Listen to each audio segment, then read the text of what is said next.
Hey everyone, and welcome to Chef AJ Live. I'm your host, Chef AJ, and this is where I introduce you to amazing people like you who are doing great things in the world that I think you should know about. Well, we have one of our favorite guests on today. He often comes on once a month, and we're so thrilled to have him here.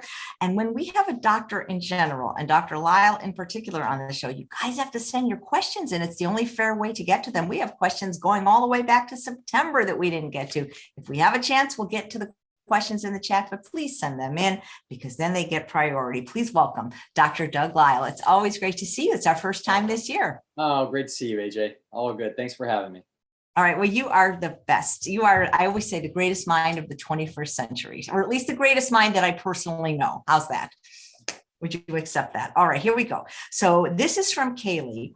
And I had a guest on named Mark Schatzker who was talking about The Biggest Loser, the television show. You're familiar with it, where people, and he was also talking about another guest, Herman Ponsner, who's a doctor that talked about the show, how these people gained their weight back, basically. And he said that the contestants that lost large amounts of weight gained it back due to a brain-body disconnect, even if the calories were maintained, or even if they were eating less calories and still being active. And she wanted to know, is there any research on how to get out of the post-weight loss brain? Is there a way to reset your brain and body so they're on the same page? Yeah, I don't think that's true. In other words, we find that the following has been true over and over again at the McDougall program and the True North program for the last 30 years. And that is that when people eat the diet that we say, then they start to slim down, then they go home, and then they don't eat the diet we say, and then they gain the weight back, and then they come back. And supposedly the brain-body disconnect that leads them to having excess weight, miraculously, that problem disappears when they enter Santa Rosa into one of those two programs. It's like the physics vortex of the universe, because they start to eat the food again, they start to lose weight again. So yeah, I don't buy this. People are always looking for the miraculous, physiological backflip that somehow takes place, and there's a superficial logic to this which will not hold if we follow the logic a little bit further through. And that is the notion that when animals, if they lose a great deal of weight, then they're simply going to get more efficient. Okay. In other words, that there's going to be genetic changes and epigenetic changes. Now, suddenly the physiology of the organism is so efficient that now when it eats, a normal diet, it gets fat. Well, I want to point out the absurdity of that from the standpoint of biology. There may be a short-term process that could result from something like that, and it wouldn't surprise me if there were. In other words, if you're a rat that, for example, is eating a normal rat chow diet out there in the field, and you're at a normal weight, and then suddenly you wind up for the next few months in a situation where you've lost 10 or 15% of your body weight, then it wouldn't surprise me at all that you would get more efficient. Okay, so in other words, you would do all kinds of things to compensate for that. And then it may be the case that when the old diet returns, in other words, we no longer have a bad season, and the worm turns and things are back to normal. If you go back to the original diet that had you at an appropriate weight, it may overshoot you by 5%. Okay, and this is going to get physiologists of the world all excited about this, like, oh, that's the reason why everybody gains the weight back after they lose much weight. No, listen to what I'm saying. It would make sense that there would not be an automatic, immediate readjustment to something that would be a biological adaptation. So for a short period of time, maybe a few months even, that little rat might maintain on what is now what was their original diet. They might maintain 5% higher body weight. In other words, as an efficiency defense against the fact that they just went through a famine. Now, how long is that going to stick around? Well, probably some intermediate length of time, and then it's going to go back to its normal equilibrium. Why wouldn't it? The whole point is that equilibrium could be moved under drastic conditions, and then it could be moved back when the drastic conditions are removed. So the notion that somebody loses a bunch of weight, and first of all, by the way, such an adaptation would be legitimately a biological advantage if you went from a normal weight in a normal food environment to a very low weight in an extremely deprived environment, okay, then it would make sense. But actually, I don't know that it makes any sense at all for somebody that's 100 pounds overweight, which is a totally unnatural state. If they then lose 100 pounds, why would the system want to get more efficient? Now, it's possible that you could. It's possible that there are interesting little genetic mechanisms that say, wow, we've lost a hell of a lot of weight. Let's get more efficient. But, you know, it's going to be, not only it will be a moderate effect if it's there at all, but it'll also be short term. Everybody somehow thinks that that's going to be some permanent state of affairs. Why on earth would that be? So I defy anyone to show me any research that shows that this would be a long-term effect, or that the effect would be really substantive relative to the weight gain that these people regain. So I could see someone losing 100 pounds, you know, potentially getting all the way down to, let's say somebody should be 125 pounds and they're at 225, and they go all the way down to 125. Okay. Well, let's suppose they do that. Incidentally, let's talk about how they would do that, by the way, folks. If they're on The Biggest Loser, they're going to probably put them on, I don't know, some kind of bizarre shake diet that's going to be way low in terms of calories. And they're going to be in a state of semi-starvation and intense exercise. And they're going to do that, and they're going to lose that 100 pounds very, very quickly under essentially semi-starvation conditions. Well, I could see reasonably how you could have a biological mechanism that would turn on and say, whoa, we need to get more efficient. We may starve to death. Why would we suddenly be stopping at 125 pounds? That doesn't make any sense. It's like we could continue on in this problem, okay? So it would make sense to me that under such a drastic elevator drop, that you could actually turn on an adaptive mechanism that would create a degree of increased efficiency of the system, possibly dialing down immune function, dialing down temperature regulation. Who knows how it might work?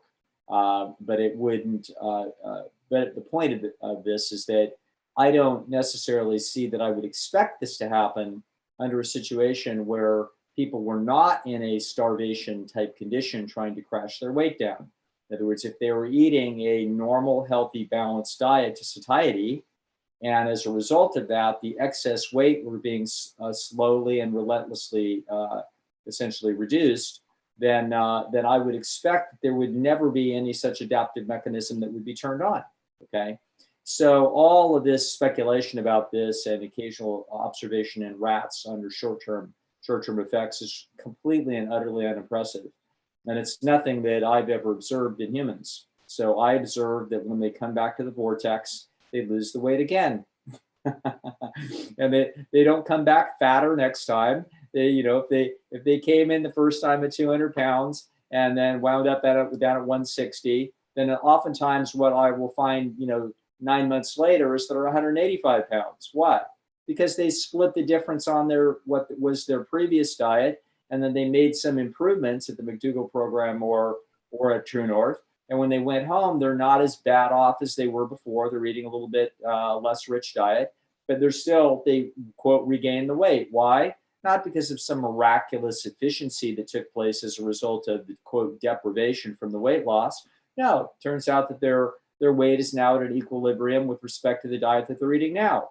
When they come back and they eat a healthier diet again, and miraculously in Viola, we're back to 160 pounds. And then when they leave, God knows where they wind up.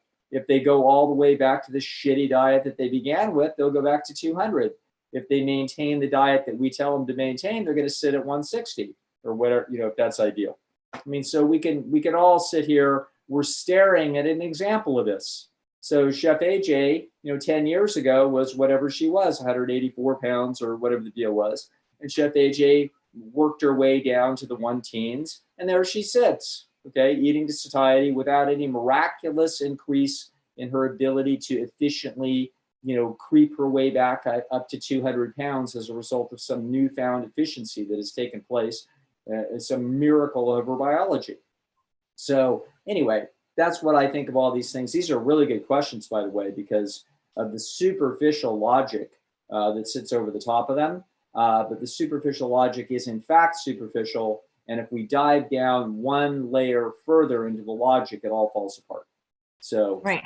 And also with The Biggest Loser, one of the things they were really stressing is this is like a really egregious amount of exercise. And my guess is when they were off the show, they probably weren't doing that either. right. Yeah, that's, I mean, the whole thing is, this is why my attitude, I mean, it makes great show, and obviously it's great theater because people are so fascinated with, wow, what's going to happen to your appearance change? You know, what could that pretty person or handsome person look like if they only dropped, 200 pounds? Wow, look at that swan, being born. Of course, it's great theater, and it speaks to the human potential that sits under anybody that is sitting on a substantial excess weight. But the solution to it isn't the draconian, bizarre things that they do. The solution is to what we do. Let this thing happen naturally by taking your diet back to a natural history and letting it regulate itself, and then we're not going to have any problems. But people don't like that, Dr. Lau, because it doesn't happen very quickly. Now, I have a woman that started in the pandemic in about May of 2020 at about 285, and now she's 140. Okay, so what is that? We're like, I don't know, 18, 19, about 20 months later. Hey, if you're 140 after 20 months, as far as I'm concerned, that's fast enough. So it's, let's not be in any rush. We're only doing this once.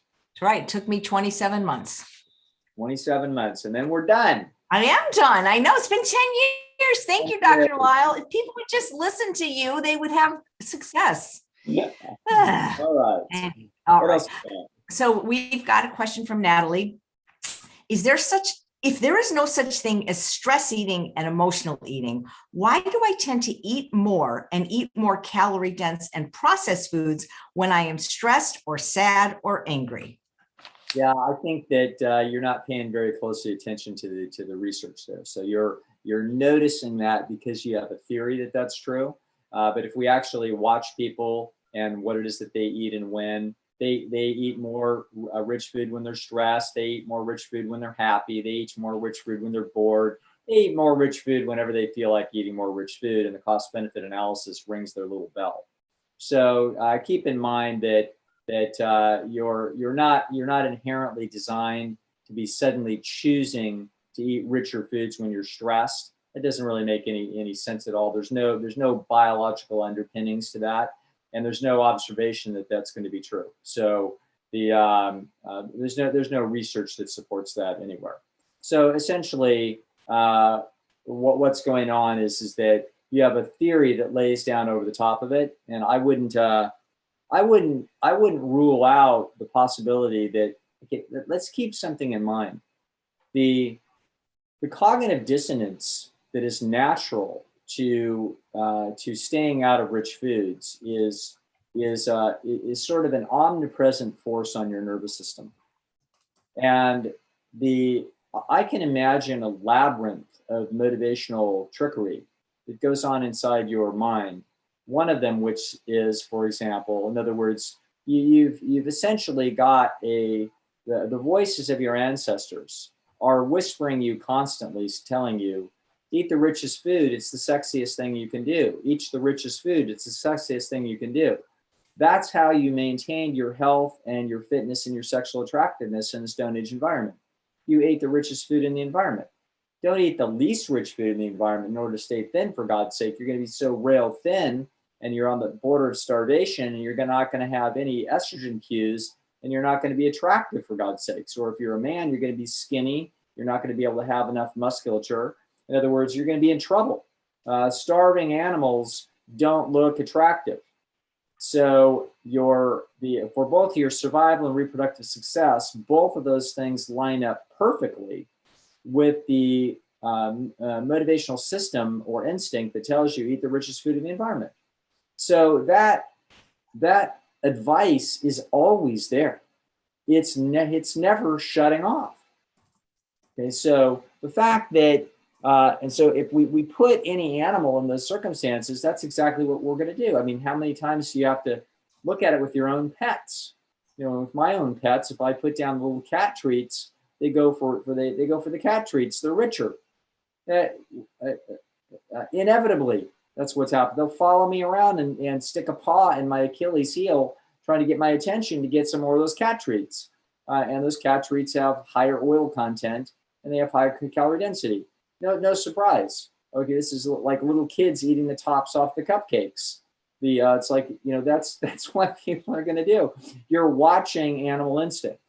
So so to then try to come up with an explanation as to why it is that you're doing this naughty thing is a fruitless activity, and you are chasing down psychological reasoning that makes superficial sense, but it actually doesn't make any sense at all. Well, why would I lean towards, when I'm more stressed, I lean towards rich foods? You're leaning towards rich foods all the time. Like, you never stop leaning towards rich foods.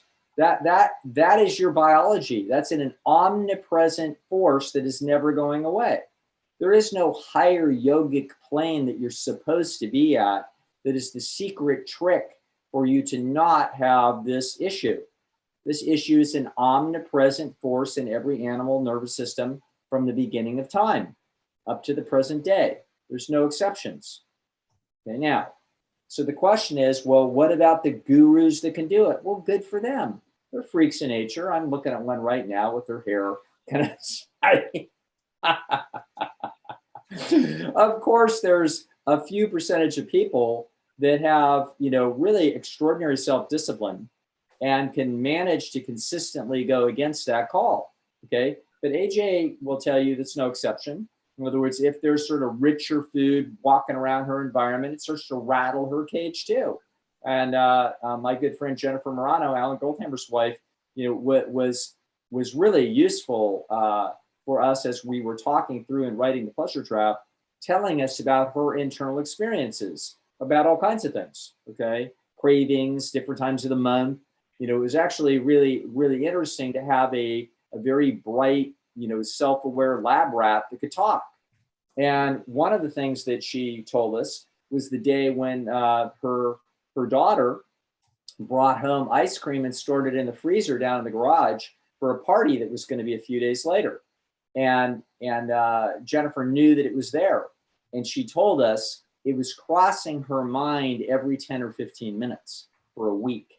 That was really interesting.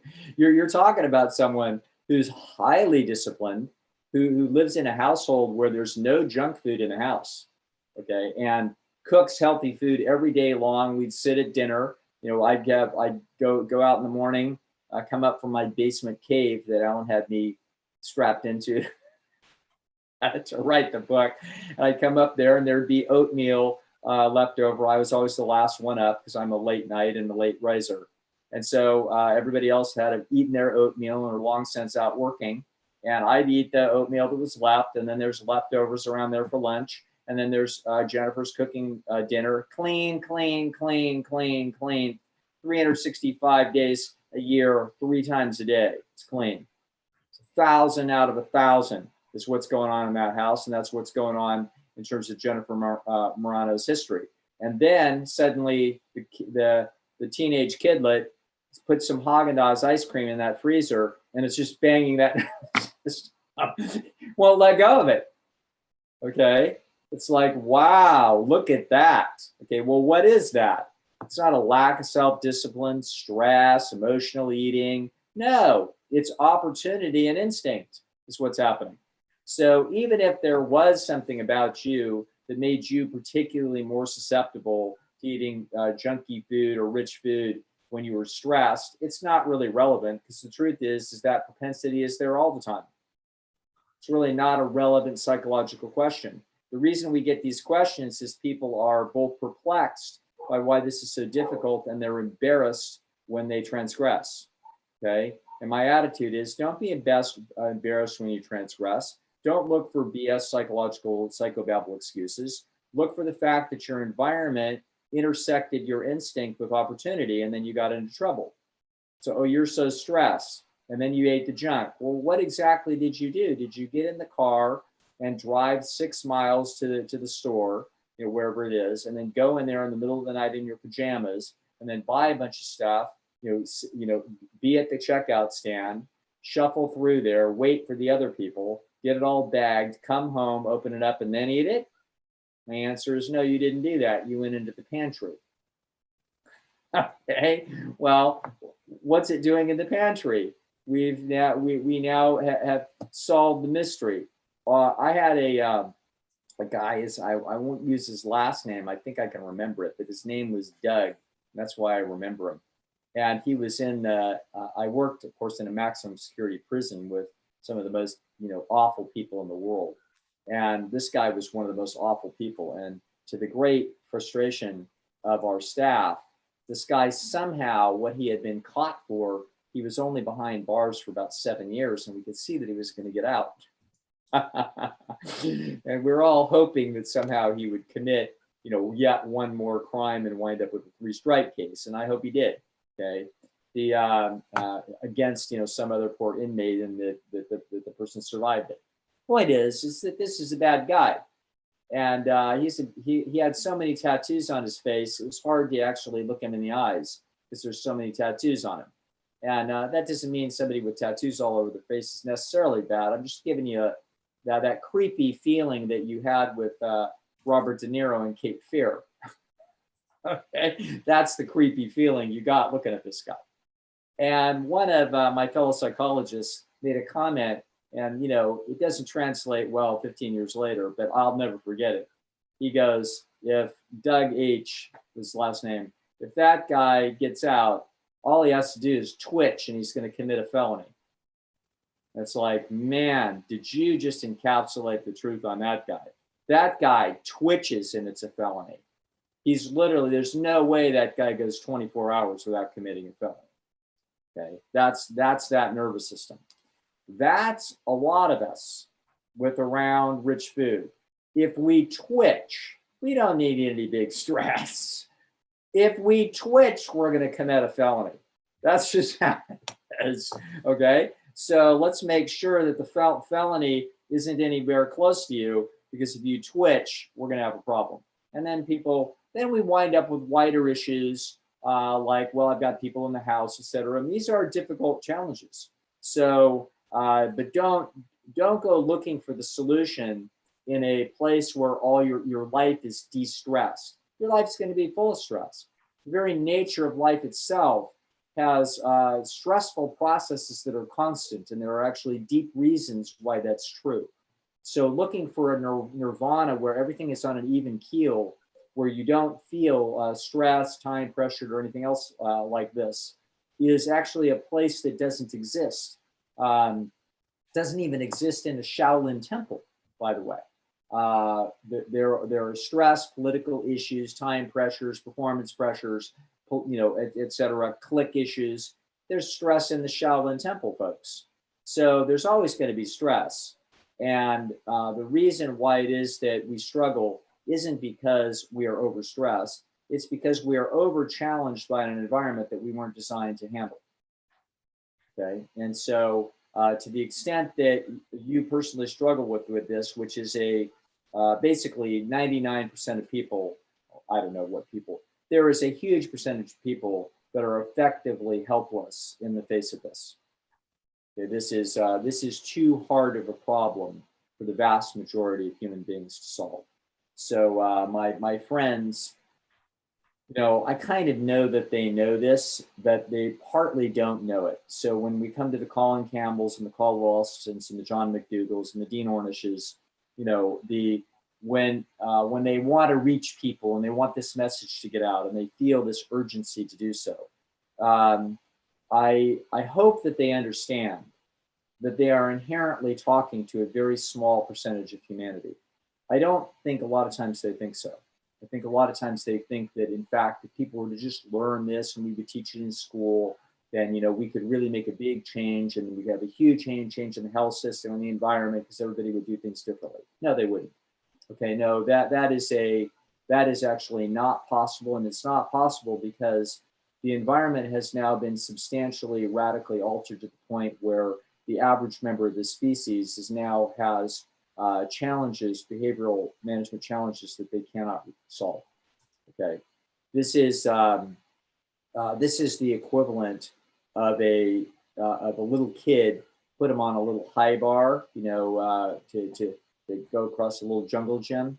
And there's little kids that can get across there, and there's little kids that can't. And so there's a lot of little kids. I think I was probably one of those little kids mostly for a long time. I couldn't get across that bar, so I'm dropping down in the sand. Oh well, you can get up back and try again. But the truth is that there are things that are beyond the average person's capacity to do. That would be calculus, for example. So calculus is beyond the average mind. So if you were to say, well, gee, could you teach them this if you started early enough? No, you couldn't do it. In other words, the average human mind, the concepts of calculus are beyond the average human mind to be able to grasp. You have to be at a certain percentile level of native mathematical ability in order to grasp calculus. That's not, very few people can dunk a basketball.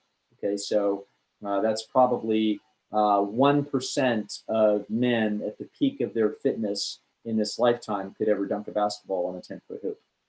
It might be 1 in 200, but it's probably 1 in 100. Okay, so there's nothing defective about the other 99. They've just reached their limit. We put an environmental challenge in front of those individuals, and that there's a limit, and very few of those people, very few males can reach that limit. We dream of reaching this limit. We want to reach this limit. We would love to reach this limit. All irrelevant. The truth is that the challenge is beyond the genetical capacity of 99% of males at the peak of their physical condition in this life. They cannot dunk a basketball. Okay. In the same way, the vast majority of human beings cannot stand up at the pleasure trap. It doesn't matter how much you educate them. It doesn't matter how badly they want to get out of the pleasure trap. It doesn't matter how many times they try. It doesn't matter what miraculous educational process you give them. It's not going to happen. Okay, that's not jaded. That is a psychologist with 40 years of clinical experience and a wealth of knowledge of behavioral capabilities inside of humans that understands this animal and understands what it's up against. Okay, so those are challenges you were never designed to have to face, and the fact that you struggle mightily with those things and try to figure out why you're deficient. That is the argument of the pleasure trap, is that you are not deficient. It is the environment that has undergone the monstrous change and is asking you to dunk a basketball, and you may not have the chops to do it. Now, the people that are listening to this audience are not in the middle of the bell curve on average. We are obsessive, fascinated, curious, nutrition interested, and highly motivated. Okay, what does that mean for us as a group? It means that it's more than 1% can get there. Quite a few of you can get there, okay? But there are many of you who, in order to get there, just like there's an awful lot of young men, there's a few women in the world that can dunk a basketball, but not many because of the physiology. But there are a number of young men that could dunk a basketball if they really worked at it. Okay, they're close. Okay, and if they go to the weight room and they plan and they exercise and they get coaching and they go through a process, then in other words, maybe 1% can dunk a basketball now in their prime, but if they really worked at it, there might be 3%. There might be some people that are really close, but they don't typically optimize their potential. Okay, that's what we're doing here. So there's a certain percentage of people that can do this, and we're trying to get the word out to people to give everybody the opportunity to try. And then furthermore, once you are interested and you actually want to try, we don't know how possible this is going to be for you. So this doesn't mean that you're broken any more than a young man who can't, I would love to have dunked a basketball.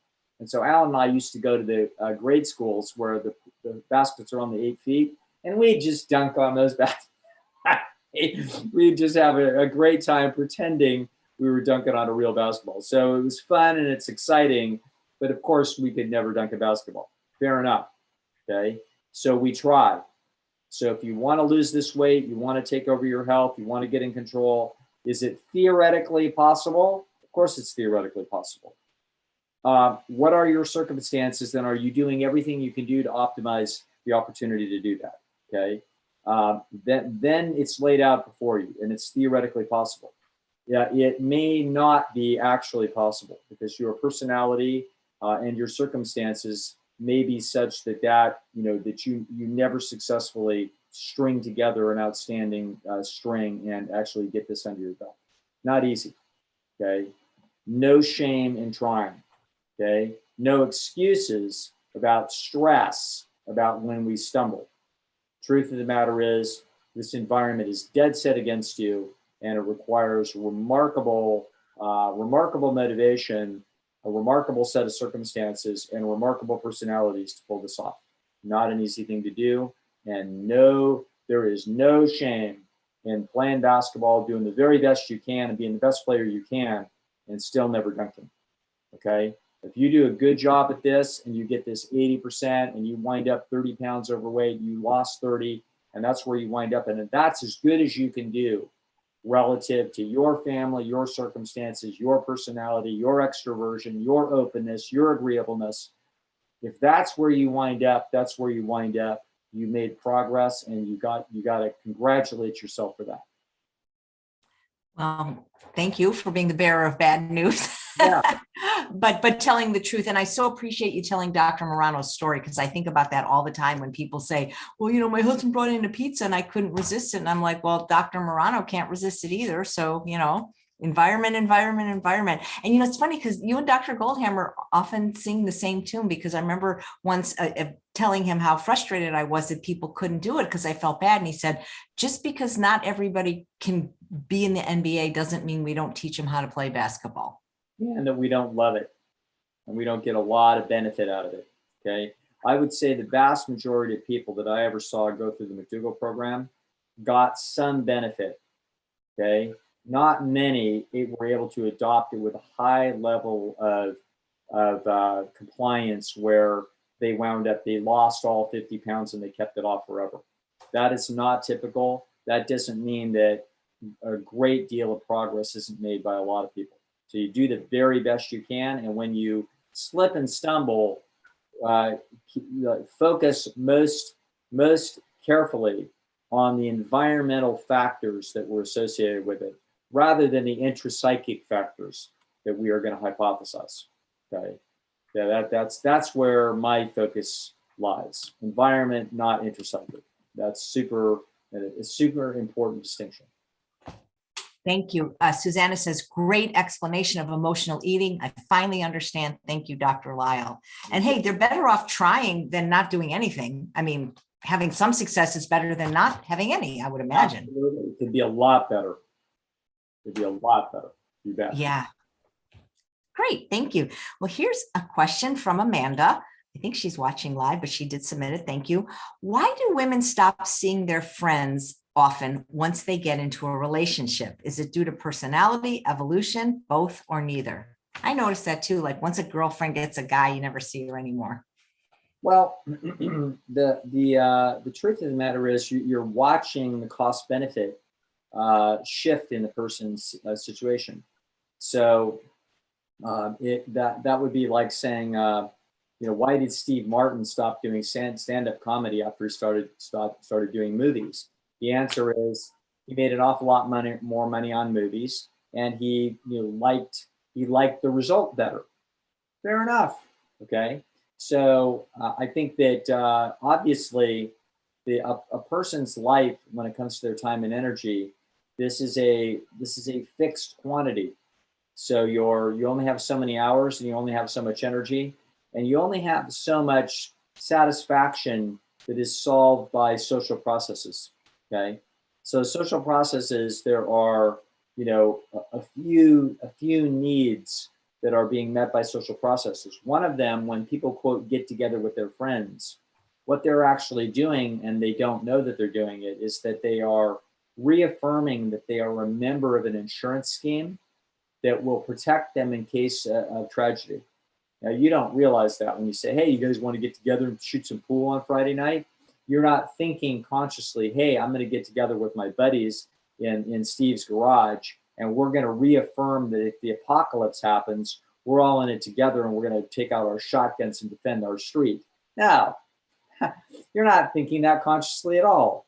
But that's actually part of what is actually taking place there, what attracts you to other people for quote social process is the reduction of anxiety, of a low-grade anxiety that says, I need to have insurance. I need to have a village that I'm connected to, that I'm in good standing with. And by hanging out with friends and interacting with them, we are getting a reduction of that anxiety as we get an affirmation that we are liked or loved, and that therefore, if big trouble breaks loose, we are in a position to be defended by the resources of the pack. Now that sounds bizarre, but that is absolutely that is the main underlying value that sits under friendships. Okay, so we don't know that it's there, but that is actually, it's the tectonic plate upon which friendship moves. Now,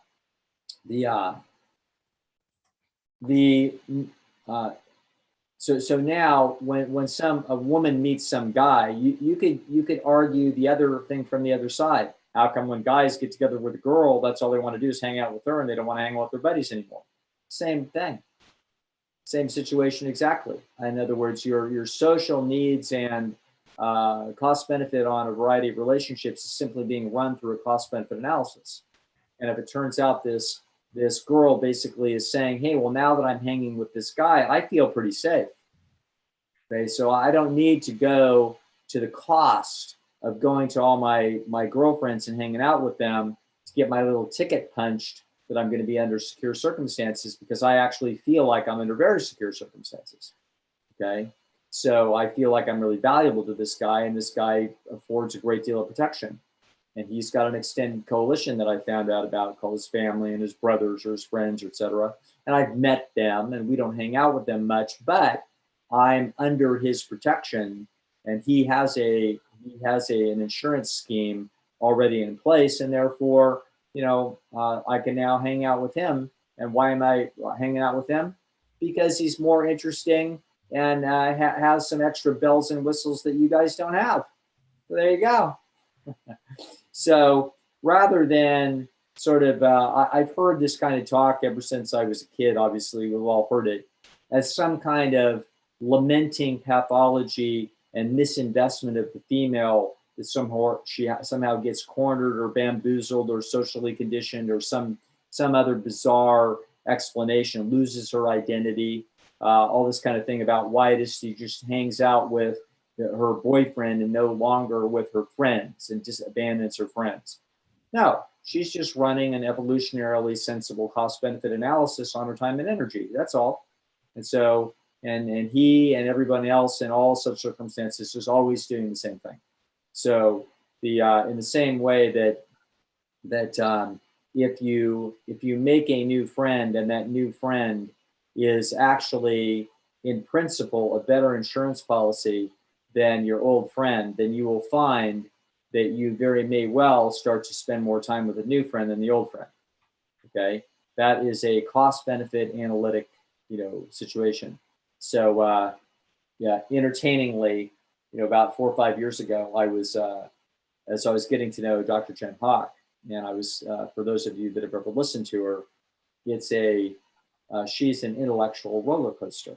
Okay, so there are, or it might be, it's like talking to her is like being in a Lamborghini without a windshield, driving around. You better be on your toes, because she just said 3 things in a row, and I'm still processing the first thing. I'm not sure I understand the vocabulary of the second thing. And the third thing she says, I'm going to have to come back and ask her later because I lost it. That's what it's like. But it's very exciting if you can manage to keep up, which a lot of times I can manage to keep up for a little while. That displaced some other conversations with some friends that I had. And I remember telling Jen, I was flattering her. I said, hey, listen, I only have 100,000 hours left to live, but by God, you're going to get a few hundred. And she goes, oh, I'm going to get a lot more. You, okay. And it turns out she was right. Like her intuition about how valuable I would find talking to her was better than mine. Okay, as far as I was concerned, she was upstart kid. You know what I mean? Just getting her degree done and smart and everything. But hey, I got basketball conversations to have. Alan and I got a lot of shooting to do. Well, it turns out Alan and I have a little less shooting to do, and I got a little bit more Lamborghini driving to do with Jen Hawk. So that's life. We shift and move our resources around according to our own unconscious calculations as to what's actually in our sum total best interest.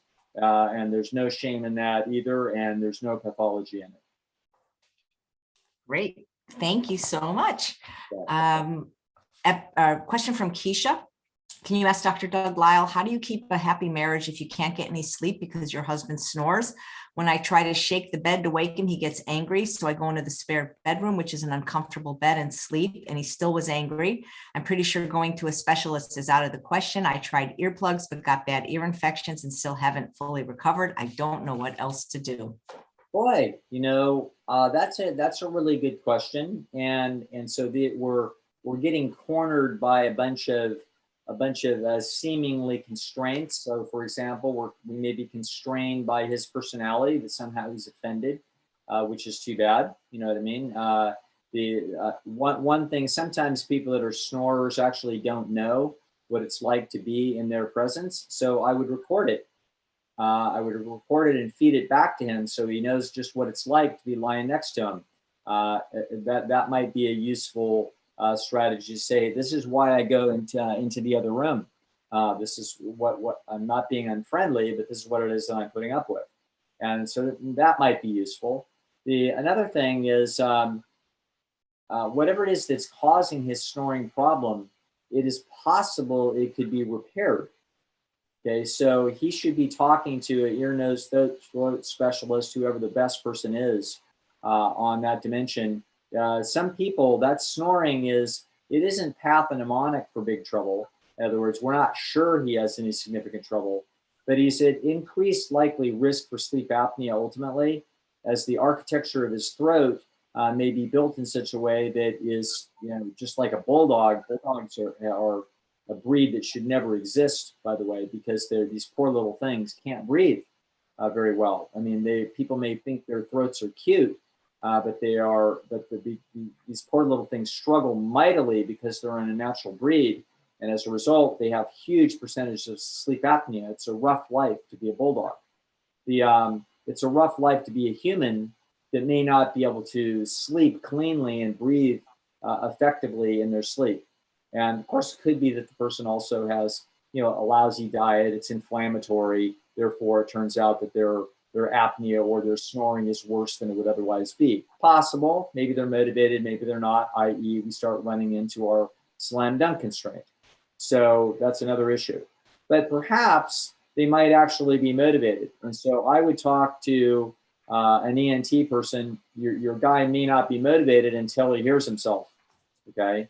But an ENT person might actually be able to look at however severe the condition is and say, listen, we have a procedure that might actually help you.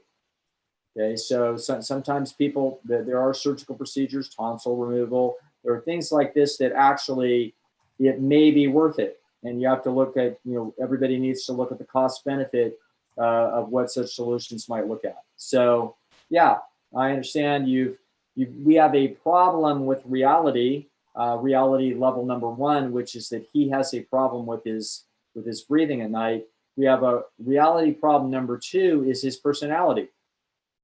Okay, so or his attitude towards the situation.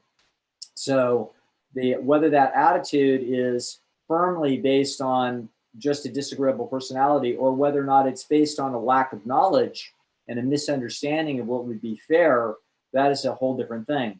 That's why we might use a recording for feedback, because someone who is inherently fair but just doesn't understand the situation may suddenly have a very different attitude about not only the magnitude of the problem, but what your necessary fix would be, which is that I can't sleep in the same room with you.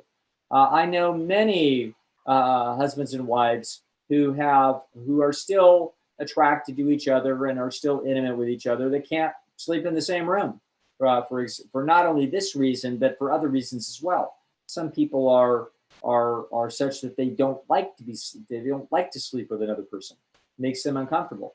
And so these are things to approach sort of as rationally and as dispassionately and as openly as possible in a problem-solving mode. But if we run into a personality, okay? And then that person can't dunk on this problem. It means this is the problem that constrains this person's life experience if they can't manage to maneuver around it. So, depending upon what that situation looks like after you think about those things, you may want to arrange a consult with me to talk over any strategies if you feel like what you're really running into is a personality problem and you're not sure how it is that you might best navigate it. Because that could be tricky and it might require some a lot of individual detail from me in order to strategize my way around a disagreeable personality. Okay. All right. I love that. Strategize your way around a disagreeable personality. That's a book we need to have written by you. Perfect. That would be best. Safar says, excuse me, I did a program for a book called Overcoming Overeating about 11 years ago, helped me let go of diet mentality and to stop overeating, binge eating, and compulsive eating almost overnight. In doing the program, there was a possibility that you would gain weight, which I did. A side bonus was that I enjoyed not receiving as much attention from men and, quote, felt safe, unquote, that I was no longer part of the disgusting, gawking, and reactions that I saw men doing to other women.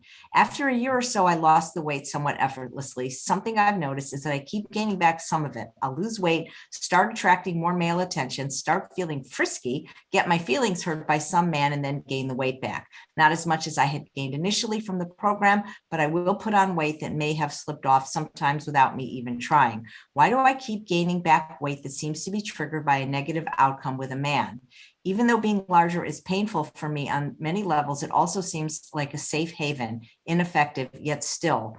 I would add in the negative feedback I get from women when I am slimmer and smaller is painful too. But you've touched on that many times and why that is. Thanks for all you do. Yeah, women are brutal when you lose weight. We could have a whole show on that. Yeah, this is once again this is a very popular psychodynamic explanation as to why it is that people struggle with their weight.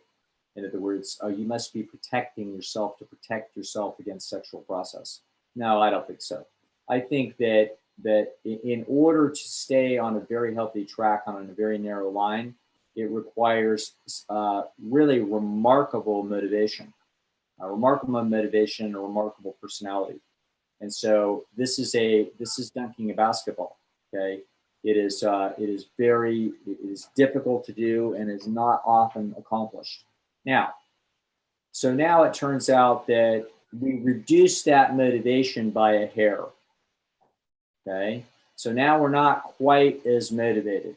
So let's suppose there's some girl in town and I'm some 17-year-old at a small high school, and there's some girl I'm really interested in impressing. And I'm an athlete that just might be able to dunk a basketball. And so I'm working like crazy at trying to figure out how to dunk that basketball. And I'm working at it and I'm working at it. And actually, I can actually do it a few times under just the right conditions. And I'm hoping that I'm going to get a condition in front of the high school, in a game in our little small town. If I can just get that done, then my goodness, I might impress this girl and I might get a date. Okay. So now I'm highly motivated to do things as well as I can possibly do them for a positive outcome. Now it turns out that the girl's dad gets a new job in Indianapolis and they move away, and now there's nobody in a little tiny high school I'm interested in. Now how motivated am I? Not as motivated. Okay, so I'm not going to continue to make the difficult choices to actually keep on a straight and narrow. So therefore I slip away. That is actually what's transpiring here. So that we'll notice how different that is than a more evil and exciting looking Freudian explanation that says, ooh, I don't want attention from men because it's so uncomfortable. So let me eat and get fatter so that it reduces.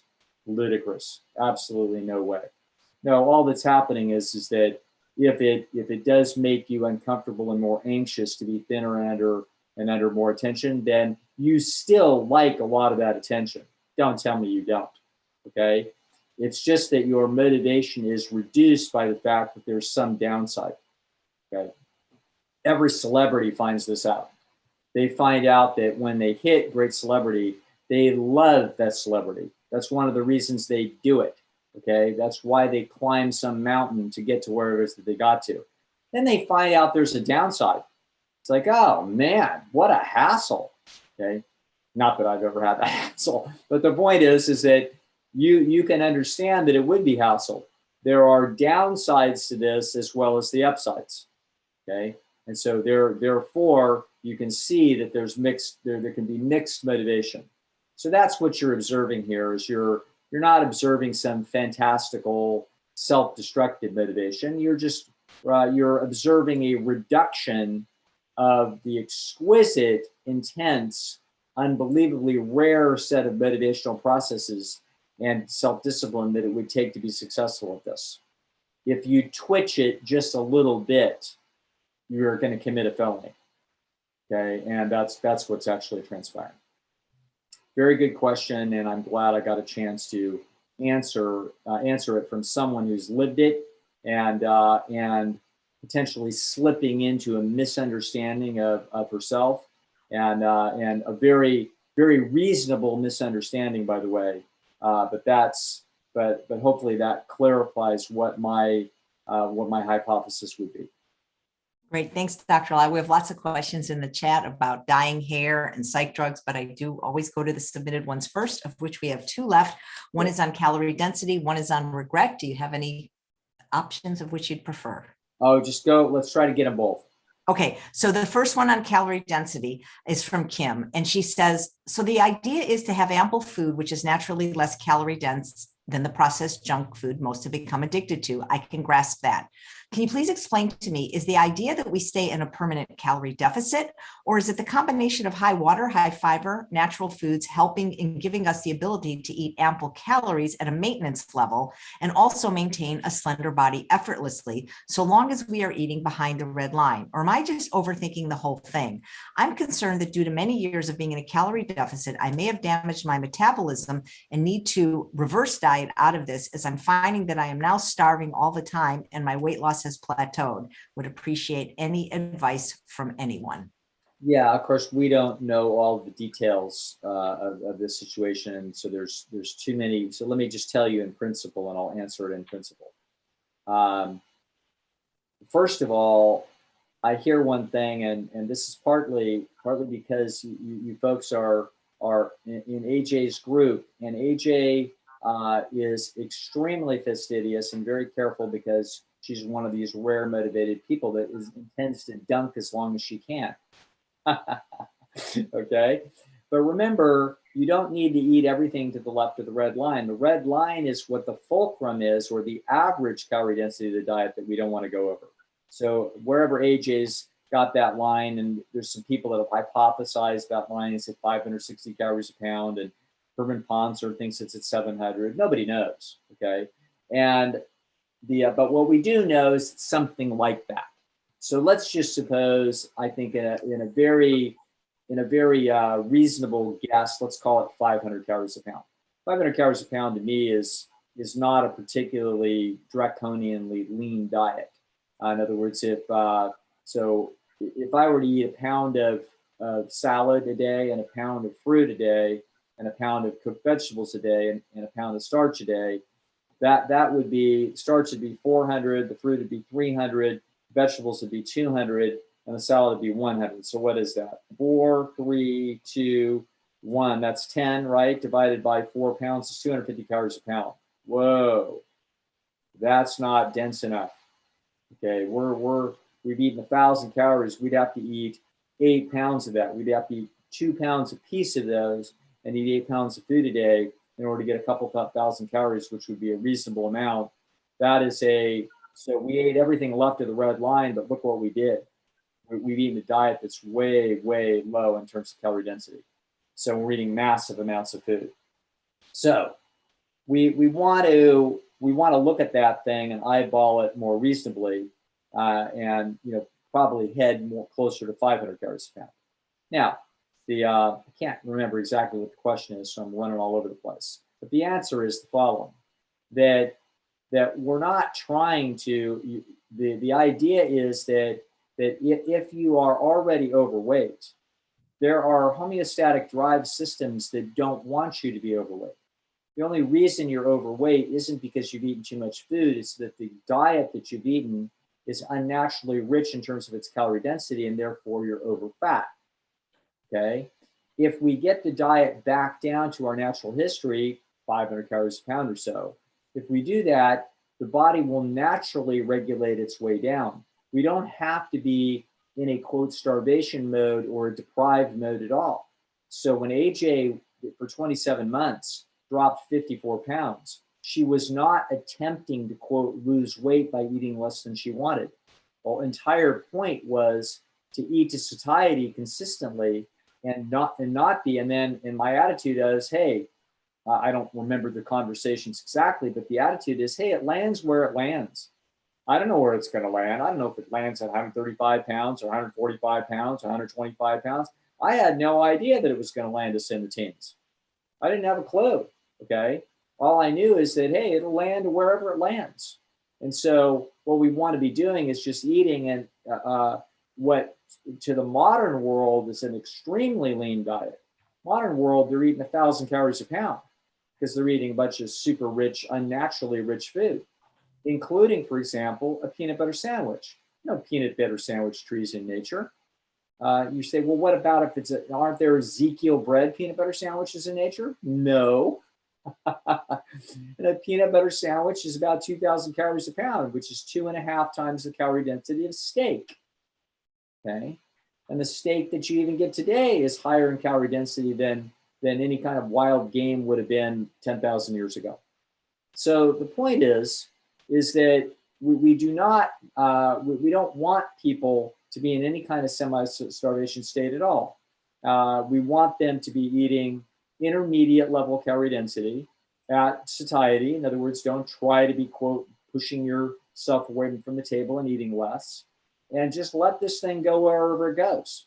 And wherever it goes is where it goes. And if it turns out that happens to wind up, 30 pounds overweight, then we've got a conversation to have about why that is. In other words, that's an interesting thing that's happening to you that is relatively unusual, maybe not super unusual, but relatively unusual. In other words, so sometimes we find out that person is actually really eating 700 calories a pound, and we need to move them to 6. Okay, and the difference between being at 700 calories a pound, which you could have a healthy diet at 700, but it may turn out that with your biology and your age and your gender and your activity level, that it turns out that 700 calories a pound lands you 30 pounds overweight, but 600 calories a pound leaves you no pounds overweight. And that may be the difference. Okay, so the calorie density issue is about getting the calorie density to a level that allows you to eat comfortably without worrying about counting and fretting and dieting, and then letting this ship go wherever it goes. That's the idea. Okay. All right. Nice. One last quick one. One last question from Melissa. And guys, if you want your questions answered, please consider having a private consultation. I'll put the link in the show notes below, or send your questions in advance. And if Dr. Lisle comes back next month, we'll get to them. Can you ask Dr. Lisle how to live without regret and not dwell on things? I still think about decisions I made long ago and others that aren't so long ago that are inconsequential, and I would like to learn how to move on. I'm still obsessing about this grade I got on a college test that wasn't fair, and my it's like 40 years and I'm still doing that. He gave me a B and I didn't deserve it. Yeah, I'm afraid if that's what's going on, you have an obsessive nut chip, and there's nothing we can do about it to the best of my knowledge. There may be some kind of bag of tricks that some CBT therapists have tried to figure out over the years, and maybe they are useful. I know that occasionally I'll get a little music in my head and it will rattle around and I can't get it out of my head. And so I will actually consciously and deliberately have to shift the song that's in my head. there's something about the other song that's just a little too catchy, and I may not even like it, but it won't stop. The mechanism won't let it go, and I have to actually directly shift it off of there, and maybe even play other music to shift it off. So I think those are the kinds of things we can do for some of those things. Sometimes, depending upon what we are being bothered by, the reasoning is different.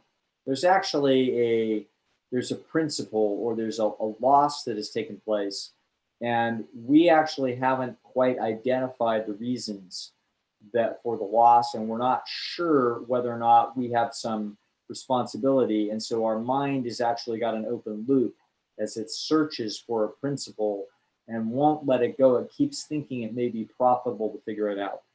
So sometimes people have made a decision, and that decision resulted in a substantial loss of some kind, and they are rattling around. It's still in their noggin 20 years later, and taking up a non-trivial amount of time and energy. That's what I call an open loop.